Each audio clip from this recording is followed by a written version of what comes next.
national market, how many people here are not national marketing directors and above? Right? If you raise your hand that you're not a national marketing director, this is the perfect time for you to really align yourself with the thinking and how this business really operates, how it runs, and the kind of results that you're looking for. You see, anybody here results oriented? Just a few of you, the rest of you are the cheerleaders? Okay, you gotta be results oriented. And anything that you wanna have great results on, you gotta plan, you gotta prepare, and you gotta have great expectations, right? Now, if you're not a national marketing director, or you're part of an office, you gotta know, even though you're not that national marketing director, you're part of an office, you need to know how this whole business operates and how it runs. Well, I'm gonna share with you guys a couple of things before I bring Fuji up. Number one, an office like this, you need to have a written schedule. If you have an office like this, the first thing you need is where is your impending events. Impending means things are gonna happen, right? So you need to put there what days are you meeting. So when you walk in here and people leave, or you need to have a sheet of paper that's printed out in the back that tells you the schedule of your office. When is the office open? One night you have BOP, when do you have training? All right, you need to have that information. What day is your, what day are you free? If there's a university, a school in here, what day those classes are. You need to know that, so when you bring people into the business, the first thing you want to do with people is to see what their availability is to lock them into license school, right? That's one of the 5 things you got to do when you bring people in, right? Yes? Yes. Right? So you got to make sure you know where the license school is. So when you bring people in, how many of you experienced the sign-in sheet? Right? Every one of you know what I'm talking about, right? Anybody here love their mom? 2 people love their mom. Who's too lazy to raise their hand? The rest of you too lazy? Right? But you got to participate with us, because we don't want this 3 days here just talking at you. I want you to understand motion create emotion. So if you're like this, there's no emotion. Chances are you ain't learning anything. Okay? But if you open up and you raise your hand, yes, no, you pay attention, you'll start to see you'll get more out of this, especially if you don't have a lot of experience in our industry. So the sign-in sheet does a couple of things for your organization. Number one, you want to make sure with that sign-in sheet, 100% of the people that come to your BOP get signed into that sign-in sheet. The sign-in sheet does a couple of things for compliance reasons. Number one, it tells us who brought that people to this BOP, who brought that person to the BOP. Because you might say, well, I've been to one's wedding, but I didn't recruit one. I had Miguel recruit one. How many of you experienced that? But I know one a long time. See, we don't care how long you know him. It could be your mommy coming in here and somebody bring her in, you lost your mommy. I'm telling you. So that's why we tell people, invite people because somebody else will. If you don't invite people that you know, someone else will invite them and you'll be out of luck. And then you're going to come running around, but I know this guy, can he come under me? Oh, I'll make more money if he put him under this one, that one. It don't work that way. Nobody's going to do the work and you're going to come in and take the work from them. You want to recruit people? You got to recruit people. You want to earn money when you finish this class? You're going to become the #1 personal producer. Who'd like to be the #1 personal producer in the company? Right? That's what this is about. Right? So going back to the office, you got that sign-in sheet. Also, if you do trainings on Saturday, I know Charles does a training here every Saturday morning. On the sign-in sheet, need to have the subject you're training on. Every Saturday morning, whatever office you plug into, because if somebody from the state that we walk in here, well, how do we know what you're telling the people? Well, we did training on Saturday on Index Universal. We did training, Janet, on Thursday for the Index Universal. We did training on annuities. So we got to make sure that each person that comes through the business, they understand all those type of subjects that we're talking about, and it's being done, the office is being run in a compliant form. Okay? Now, one of the things you need to do also in owning an office, when you have a BOP, it is very, very important that everybody get a name tag. Okay? The worst thing you can do is introduce, I want you to meet one. 2 minutes later, I'm the kind of person, within 30 seconds of me meeting one, I will forget his name. And I'm not one of these people, because I forgot his name, I'm going to hide from him. I would actually go and say, Juan, I apologize, I forgot your name. Tell me your name again, right?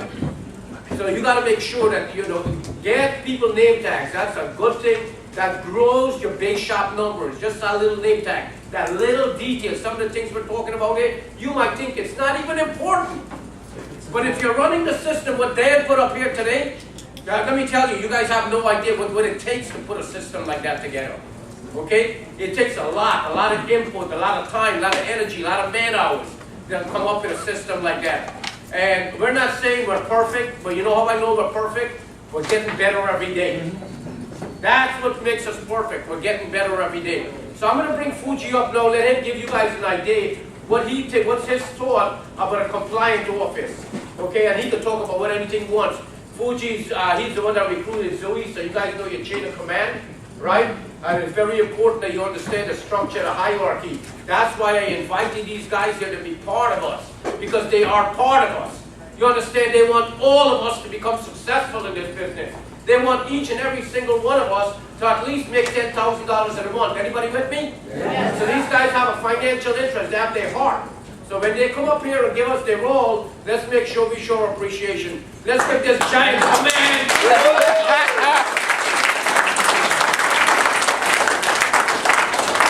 And also, Fuji is out of Maryland. Virginia. How you all doing so far? Good, good. Before I talk about compliance, I want to talk about another subject that will be related also at the same time for to your career here in QS2. I know a lot of you have probably canceled or called in sick today, right? Well, not calling sick, but okay, good. Well, I'm gonna make sure that it's well worth it, okay? And I know some of you drove probably over 5 hours, right? I know some of you came from Virginia, and some of you flew from other states also, right? California, right? Florida. We all make sure that you get everything you need to get out of this meeting, okay? So I know we haven't had a chance to talk about it, but let me start my discussion here with how to attend a meeting first. That way we set the ground rules, right?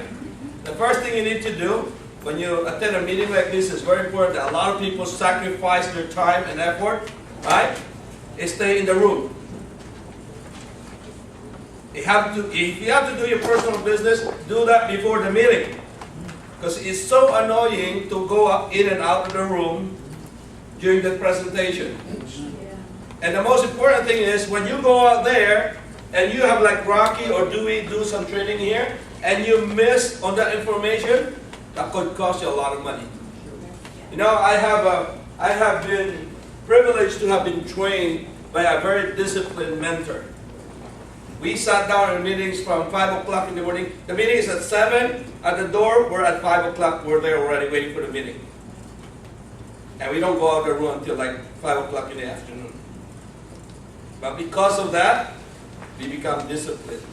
In order to win in this game, in order to win in this industry, you need to have the discipline. Without that, you can forget about building a career or making a lot of money in this business. Now, the next 3 days is so important that you remain focused on this training. Nothing else is more important. You made a decision to be here. Make sure you made a decision to be here.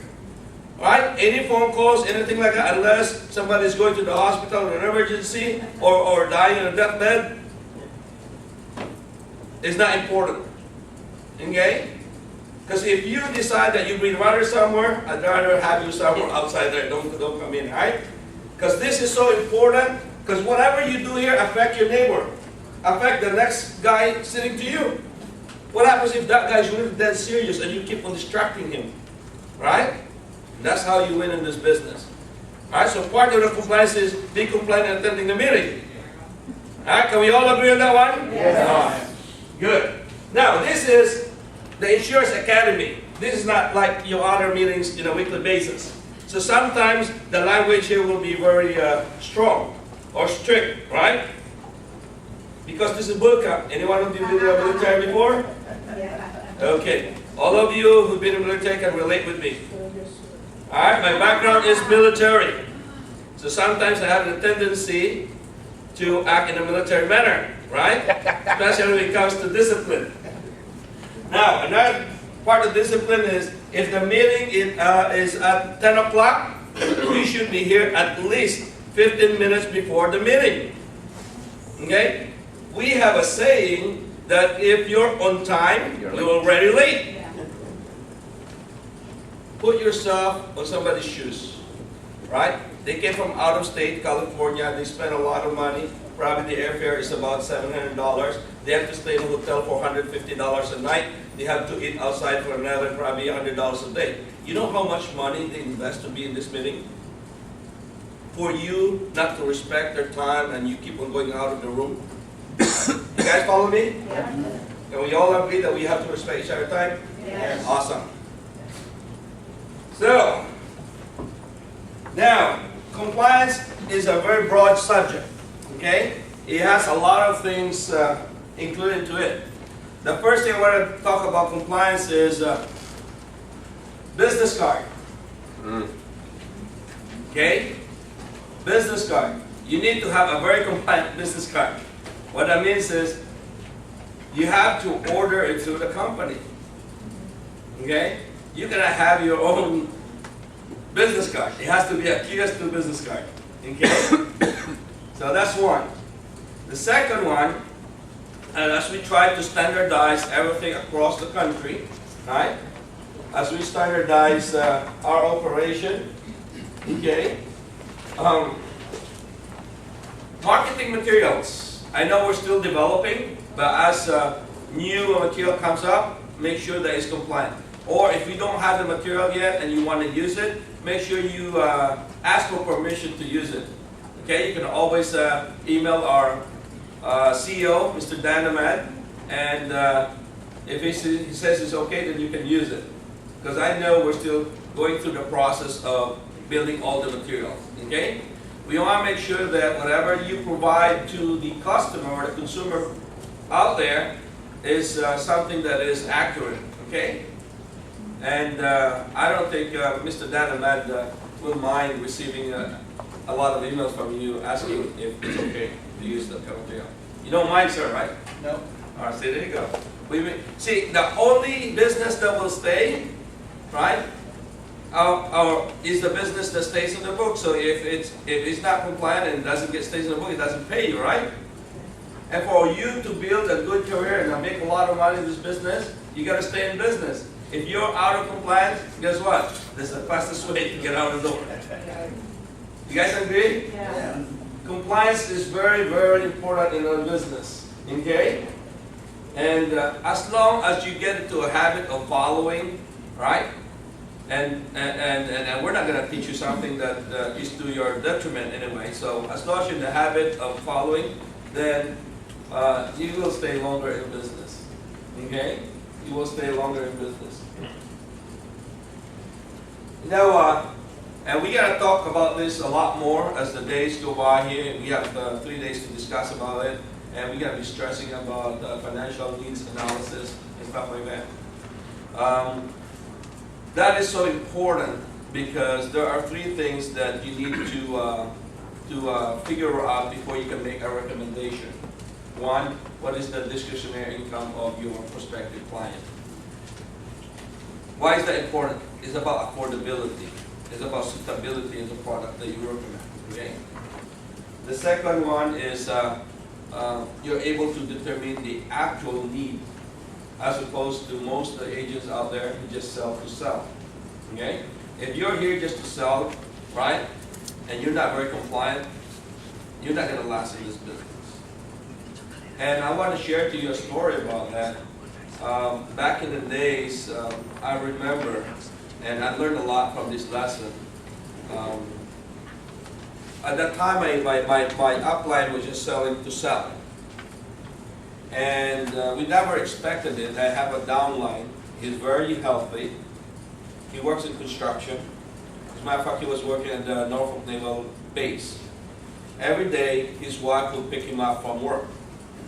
So one afternoon, he was working at Pier 16, Norfolk Naval Base. And he came out to meet his wife, who's picking up every day. He forgot his lunchbox. So he told his wife, he said, why don't you wait for me here? I'll go back because it's a gated facility. So he went back and he never came back. He went back and picked up his lunchbox. Somehow he fell into the pier. We didn't find him until the following day. And it was so sad is when we tried to figure out, you know, yes, he has a death benefit and stuff like that. It wasn't even enough to cover for anything. So not only that my downline suffered financially, right? Emotionally, she suffered financially too. So I want you to take your job very seriously. You need to be very compliant. Okay? And just like Dewey said earlier, find out what the actual need is. And if so happen that the situation does not allow them to get the actual need, have them sign, yes, this is my need, but right now, this is what I can afford. Okay? And have them sign, and I think that's coming out to it. So from that experience, I have learned that you can do shortcut in this business. You have to be very compliant. Okay? It's so important. Who among you have been in the industry for a while? Okay. Who among you who've been in the industry have delivered a couple of death benefits? So you know what I'm talking about, that it's so important that you do the right thing. I happened to, in my career, deliver about 5. The first one was, of course, to my downline. And as a matter of fact, 3 of them are all my downline. Most of my downline before, they're from the Navy SEAL, so they're very, they work in very dangerous places. So needless to say, well, one in particular that I want to share with you in our story is that we provided, I wrote a policy for my downline. At that time, he was single, so his objective was to accumulate cash along the way, and he had so much money. Based on the dime method, we determined that he needs about $500,000, and based on the objective. And we forgot about it. After 9/11, I moved on to the mortgage industry, and we forgot about it, right? And then one day, I guess he was a civilian contractor in the Middle East. I just received a notice that, he passed away. So I came back to my old company and helped them because the parents contacted me. They know that I wrote the policy for him, right? So I contacted them, and then I found out that his parents had separated, and the mom was struggling and don't make enough money. But boy, I was so happy that I was able to present to her $500,000. So there's some good stories out of what we do here, not only always sad story, right? So I like that. That's why I take this business so seriously. Now some of you have a chance to work with me. As a matter of fact, some of you that approach me want to work with me, and I asked you, have you followed the first step? They said no. I said, well, just get back with me when you're ready. Because if you're not ready to follow, I don't want to work with you right now. Right? So that's so important, right? So more about compliance, and we'll talk more about this as we go along, as we do the presentation and training on how to determine the needs, how to run demonstration, stuff like that, right?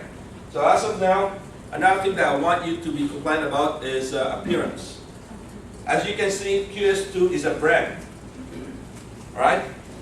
QS2 is you also, okay? However you present yourself on the public, right, becomes the perception about our company, not only about your agency, but about our company.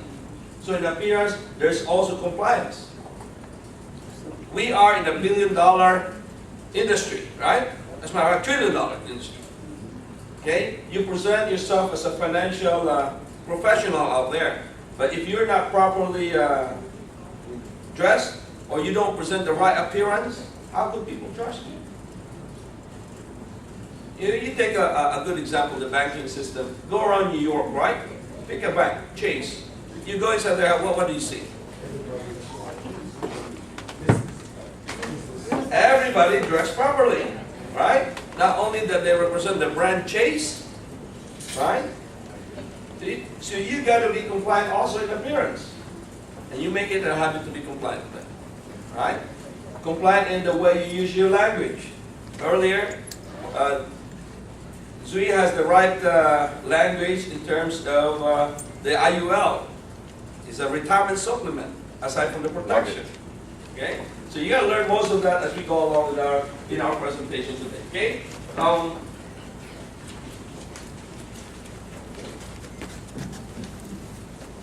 Remember, to win in this business, to win big in this business. All right, only two things, and I'm gonna close with this, okay? And I'm gonna remind you, and I always remind you about this. Number one is discipline. Okay? Discipline. If you haven't disciplined yourself, today is the right time to get started. Don't wait until the new year, okay? Today, let's do that. All right? And the second one is accountability. Okay? You will be training, right? Most of you, when we got started, some of you came from our company, so we try to accommodate your position in our company here by awarding you certain position. But that comes with responsibility. Okay? If you're NMD and above, there is certain responsibility expected of you. And if you're not ready to carry that responsibility, then don't carry the title. Can we agree on that one? Right? All right. So we gotta train you, and this is boot camp for the next 3 days, right? And this is not for the weak, all right? This is for those who want to win big in this business. Thank you all for your time.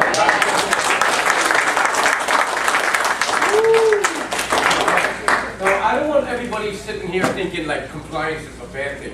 Because a lot of people think compliance like, you know, we're setting rules, but we're not setting rules, we're setting standards. Okay, it's a big difference. And I try to treat compliance this way. Treat people the way you would like to be treated.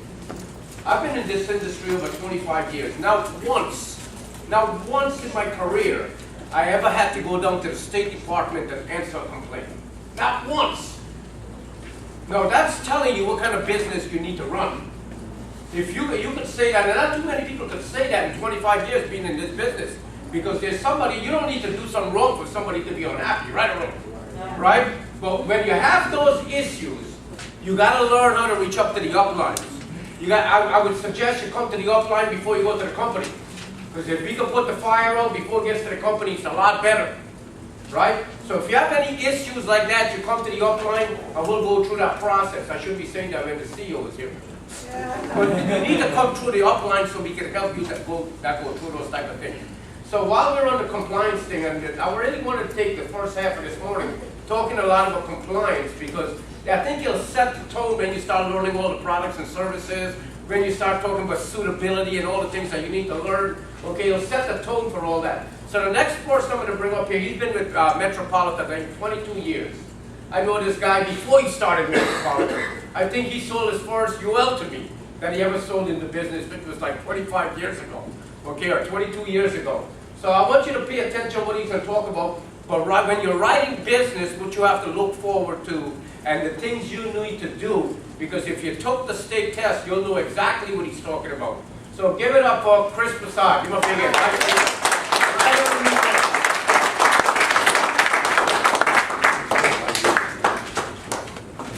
Good morning. Good morning. Good afternoon. Every year, tens of thousands of individuals join the insurance industry to make some small additional income or to start a new long-term career. And standards are set by the individual state where that individual is domiciled as to the guidelines for obtaining their license and set standards for proficiency in how to conduct a business. Along the way, the industry has suffered in a variety of common compliances where the laws, the rules, and regulations have been set.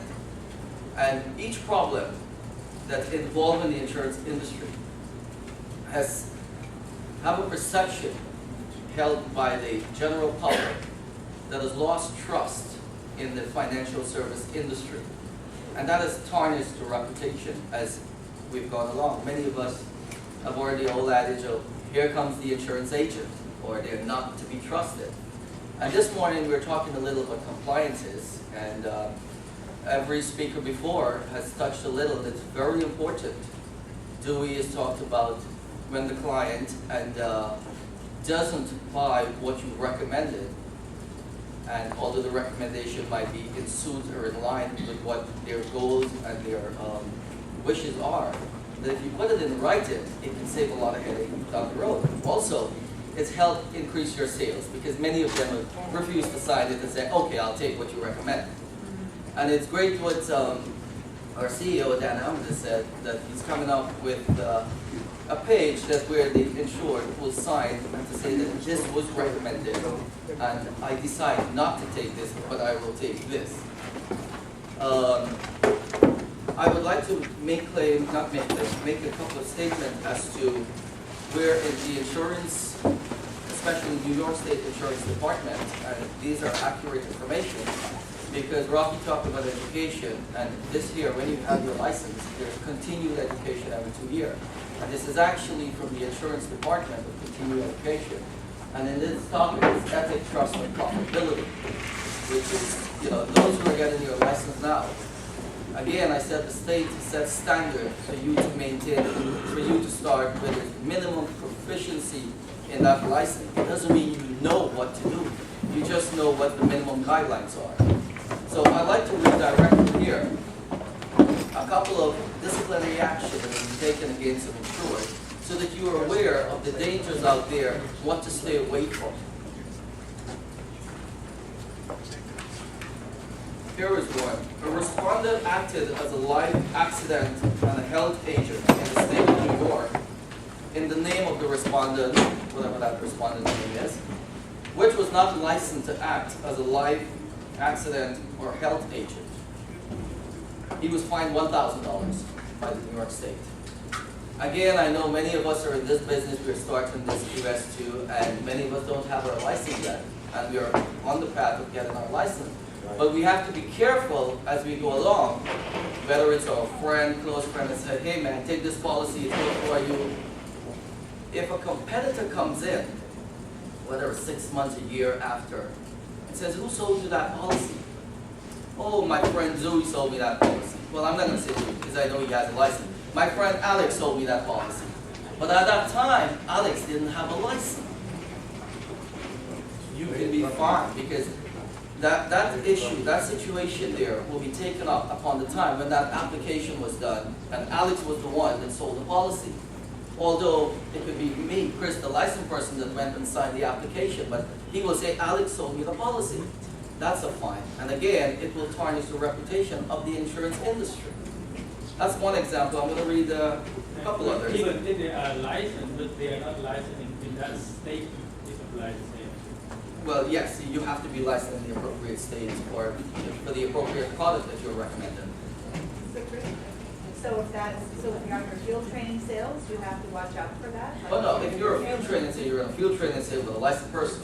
Oh, you go, you're just not by yourself. Yeah, and you could talk to somebody about this great product here, talk to my advisor, or talk to one of my trainers or what, that's different. But don't go sit and try to sell the policy. Got it. And I'm sure many people, and like I said, you might want to do that with a close friend or Yeah. somebody that you know and you think it's not a problem. It could become a problem later down the road. Yes. Another one I'm going to read from the regular, it says, a respondent in connection with the replacement of an annuity contract failed to comply with all Regulation 60 requirements. This is very, very important. All right. And I think we'll do a detailed topic on Regulation 60, what needs to be done if you're going to replace a policy. We're in a business, and we're not going to sell somebody. That's only New York, though. I'm sorry? Only New York. By the way, October 1st, I think it's October 1st, Florida started utilizing Regulation 60 requirements.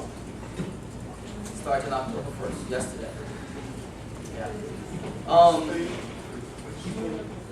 Florida. Nothing is wrong with Regulation 60, guys. It's proven to the client, it's proven to the insurance company, both the one that you're replacing, the new one you're going to, and also to the old agent that you're doing the right thing for the client. What's wrong with that? just a little more paperwork. And when you do that, the client will look up upon you that you're doing the right thing, because when you fill out the Regulation 60 form, it goes to these states, it tells the client something. Here's the next one for the Regulation 60. Here is it. A respondent was convicted of scheme of defraud in a second degree, a Class A misdemeanor.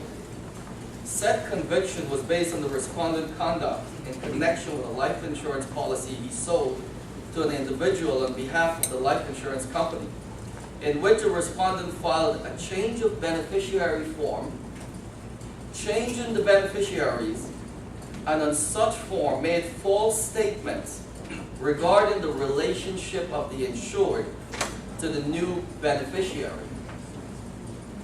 Now here it is. A life insurance contract, it's a unilateral contract. You can choose any beneficiary you want. You make the decision as to what you want, who you want to put on your policy. You can put your girlfriend, you can put your fiance, you can put anybody you want, just state who they are. Just don't go put your brother or your sister and say that, well, don't go put the brother and say it's the spouse. It's a way of defrauding. You can put anybody you want as a beneficiary. Just make sure that the relationship is what it is to the insured. All right. So be specific. You have to be exactly, you can put anybody you want. Just be specific who they are. Because the next thing, I mean, a life insurance is own. Doesn't that have to be a, I'm sorry? doesn't there have to be a form of insurability? Because No. the insurance company won't. That's insurability. We're talking about the insured. When you insure somebody, Yeah, but the relationship. 'Cause No. I tried to do a life insurance policy for somebody, and the relationship wasn't exactly. It was more like an employer to employee, and it wasn't exactly what the insurance company wanted, so they declined the application. are you talking about the insured, Yeah. or you're talking about the beneficiary? The beneficiary. It wasn't. It was the employer. What's the exact situation? The worker of a company took out a policy and listed his boss as the beneficiary. That's Insurance okay. company, there's no insurable interest. It's the way how you write it. That's a simple policy. That's a key man insurance. The insurance company declined the application No, well, it wasn't. partially because of that. The other part was because of medical reasons. But Okay, forget about the medical part. the first part of it was because of the insurance. No, that's not a reason to decline it. It probably wasn't presented properly. For example, that's called a key man insurance, key person insurance. Let's say you have a company, and Yuri is working for this company, all right? And Yuri is the main man running this company, a 3-person or a 5-person company. And without Yuri, that company would fall apart. That owner can take out a policy on Yuri that if Yuri No, it was passes, the other way around. I know key person insurance. It was the other way around. It was the employee listing the owner as a beneficiary, not the owner taking out a policy on his employee. It's gotta be. It's the reverse. You gotta be. the owner was It's the reverse of what you're saying. The employee was taking out the insurance of the Right. employer. What reason? that's So the he owed, I'll tell you the real reason. He owed his boss a lot of money for legitimate reasons. Okay. But so the boss wanted him to take out a policy in case if he died, that he would get paid. Because he borrowed a lot of money from his boss. But the insurable interest wasn't there. right. There is no insurable interest. So then how is the life insurance policy unilateral then? Oh, no. When you take out the life insurance policy with a company, once you pay the premium, you decide if you want your policy or not. But my The insurance issue is- company cannot cancel it. That's a different story. We're talking underwriting here. And you're right, there has to be an So there are insurable some interest. instances where it's not unilateral We'll talk about because that of the beneficiary. later in the essence of time here. I'm sorry. That's all right. That's a little too advanced, but we'll talk. But with the beneficiary, this is a beneficiary, you just state what the relationship of the beneficiary is to the insured. Because many times, like we have heard about insurance fraud. What they're trying to avoid here is that an insurance agent insure a person, No, but I understand what you're saying. I know what you're saying, I'm explaining this violation here. an insured, that he's the insured, and I can put my brother as the beneficiary and says it's his brother. No, I understand what it says there. Okay. I was just saying that on the other end of it. All right, but get back to this, just to let you know what that person did, by putting the wrong person as beneficiary, putting the wrong relationship, his license was revoked. Okay, it was revoked. I'll do one more and then I'll hand it back to Rocky. The respondent collected insurance premium payments from two insured and failed to remit or otherwise properly account for the insurance premium. You collect the application and the premium, you leave it in your office, and you fail to remit it to the insurance company. Okay, you have a fiduciary responsibility when you collect a check from an insured to remit it to the insurance company in a timely manner so the appropriate action can be taken for that person to obtain their policy. Let's see what the action of that outcome there. What's the reason the person he forgot or was a patient? Well, it didn't say, but you have a responsibility within a couple of days to do that. Of course. His license was revoked. Yes, Tammy? So if you have the premium and you're sending the check, you have to track it and make a copy of the check and the tracking number when you send it to the company? Well, a check goes with an application. Okay. The point is, if you do an application last night, Right. all right, there's no rush that it has to go out today or tomorrow. Right. But it shouldn't take next week or the following week or a month. Or But you next send it month. so it can be tracked via the mail, in case it gets lost? Regular mail? First of all, we make copies, right? We scan it to the underwriter. Oh. So even if you do mail a check and they get lost, we have a copy of it on file. But the point is, you have a responsibility to submit to the insurance company. And if it's gonna sit there and you don't send the check in and the application and that person dies, they can sue you. Is there a specific time frame how fast that needs to be done? Okay, so you collect an application yesterday, you went to an appointment. What's your next day? Well, no, Tell me, no, tell me right away. what would you wanna do? Next Right away, day. next day. All right, you don't do it next day. How about the following day? I understand. How but about 4 days? Is there a law that says it has to be done? There is no law, it must be done in a timely manner. Not go to your next job and next month when Or you next come, month. attend to it. If that person dies, you can have a lawsuit. And there have been lawsuits for recommendation that, oh, he didn't tell us that we needed 800,000, he just sold us a 250,000 universal, index universal life. There have been lawsuits. And it's becoming more prevalent of lawsuits, but states are yet to decide on that. But guys, listen, compliance are great. What are compliance? How can you go play a football game or any game without rules? It'd be chaos. That's what compliance is all about. You have rules, just follow the damn rules. And you want to get paid. Right? If the case is not issued, you're not going to get paid. Now, here's a question to you. You want to get paid next week or next month? No, I want to. No. Today. All right, so you want to submit it. I'm just asking, is there a, regulated time that says it has to be 5 days? No, there is no. There is no regulation. I like it. Good boy. Thank you. Yeah, we do it. All I'm gonna yes. All I'm gonna say So is, finish your job. yeah, it's like again, we talk about getting paid. We talked earlier at one of the meetings. You make an appointment with a client. Not to make you go to a client and you secure an application for a policy. When do you set the appointment for the medical? When you come back to the office, you call the medical examiner and do that? Or from when you're in the home? Again, when do you want to get paid? Alright. If you can set the medical, I'll give you an example. I wrote an application 2 months ago, and the application is going to go out this morning by my office, but the medical is done. The medical was done since Tuesday morning. Right? When do you want to get paid? Now. All right. Okay. Compliance are great. Just follow what the rules are. Don't do anything stupid. That's about it. All right.